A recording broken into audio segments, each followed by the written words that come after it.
Banyak orang berpikir kelimpahan hidup berarti memiliki banyak uang, harta, atau barang mewah. Tapi, tahukah kamu bahwa kelimpahan yang Yesus tawarkan bukan soal itu? Bahkan, seringkali kita lihat orang-orang kaya yang hidupnya terasa kosong.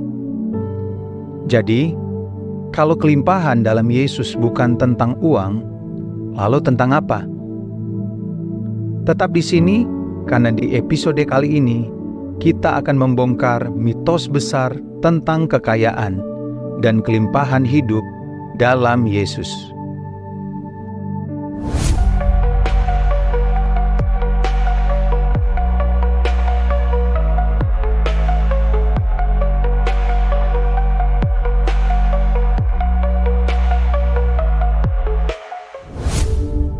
Selamat datang di seri Kelimpahan Hidup dalam Kristus, di mana kita akan bersama-sama menggali makna kelimpahan yang sejati.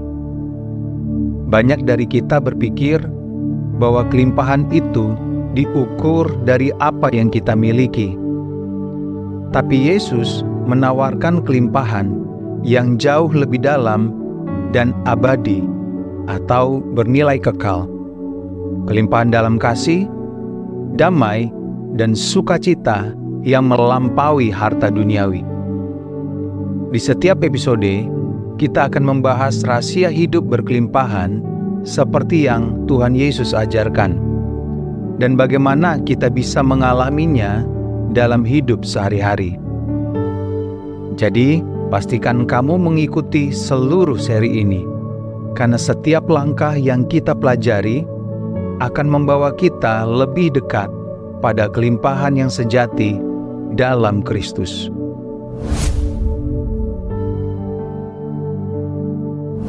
Pertama, mari kita luruskan satu hal.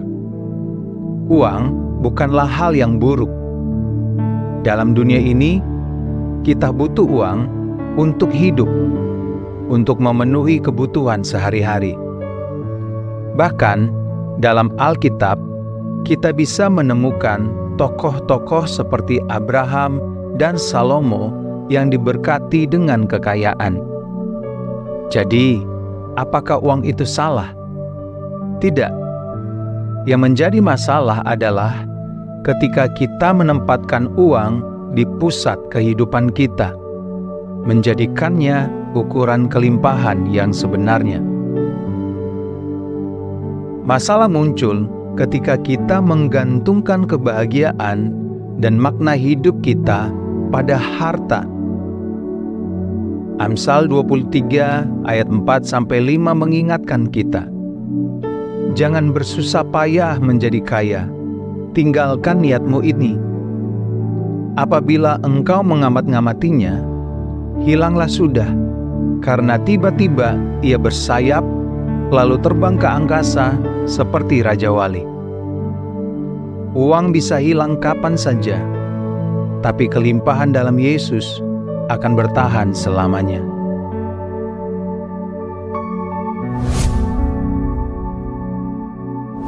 Apa yang Yesus maksud dengan kelimpahan? Kelimpahan yang Yesus tawarkan bukan sekadar soal materi.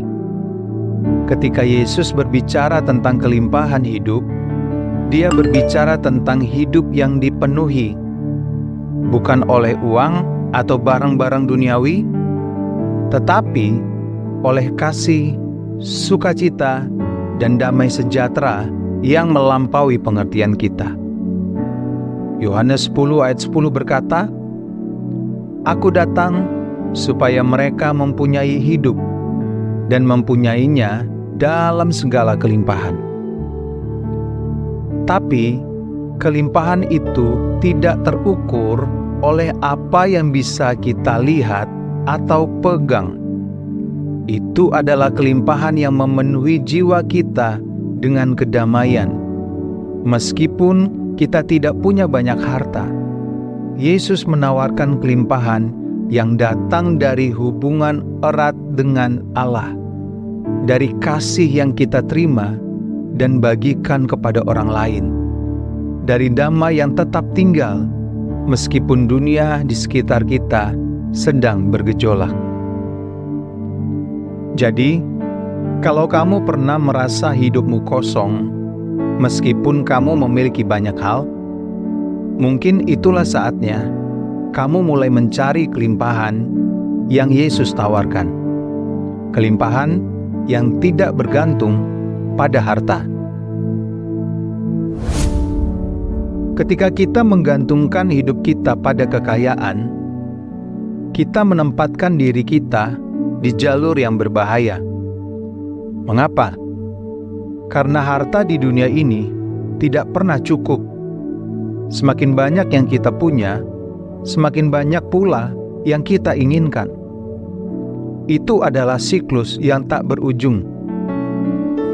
Mengejar kekayaan itu seperti minum air laut ketika haus.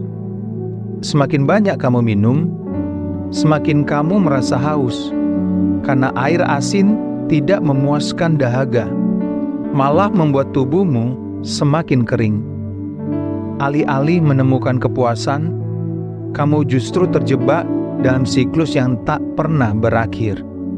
Haus yang semakin parah meskipun kamu terus minum.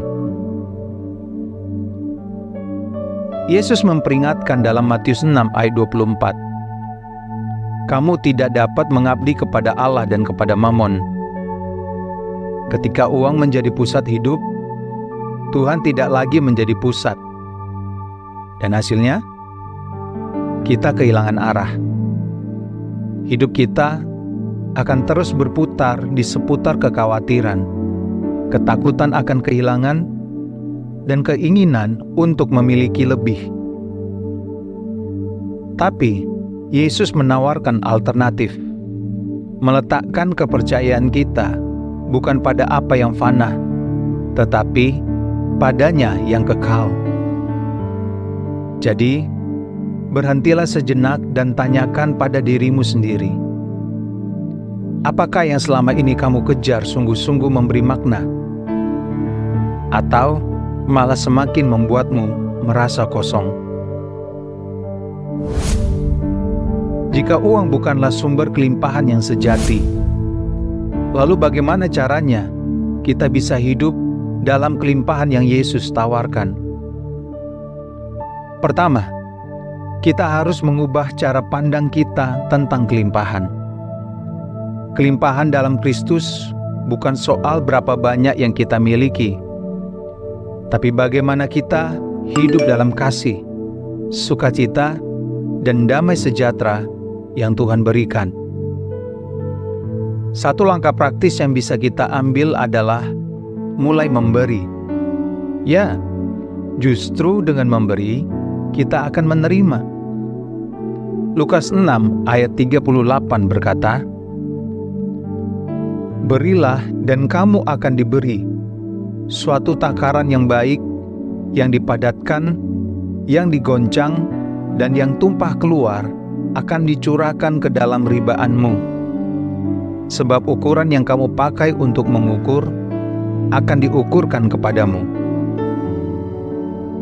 Ketika kita memberi dengan hati yang tulus, kita akan merasakan kelimpahan yang tidak bisa diukur dengan harta, tetapi terasa dalam hati. Kelimpahan hidup dalam Yesus adalah sesuatu yang setiap orang bisa alami. Tidak peduli seberapa banyak atau sedikit yang kamu miliki. Di dalam Kristus, kita menemukan sukacita yang tidak tergantung pada keadaan duniawi. Dan ingat, kelimpahan yang sejati bukan soal seberapa banyak yang kita kumpulkan, tapi seberapa penuh hati kita dengan kasih-Nya. Di episode berikutnya, kita akan membahas lebih dalam tentang salah satu rahasia kelimpahan yang paling sering diabaikan. Bagaimana hidup dalam syukur membawa kelimpahan. Jadi, pastikan kamu sudah klik subscribe dan aktifkan lonceng notifikasi agar tidak ketinggalan. Sampai jumpa di video selanjutnya. Tuhan Yesus memberkati.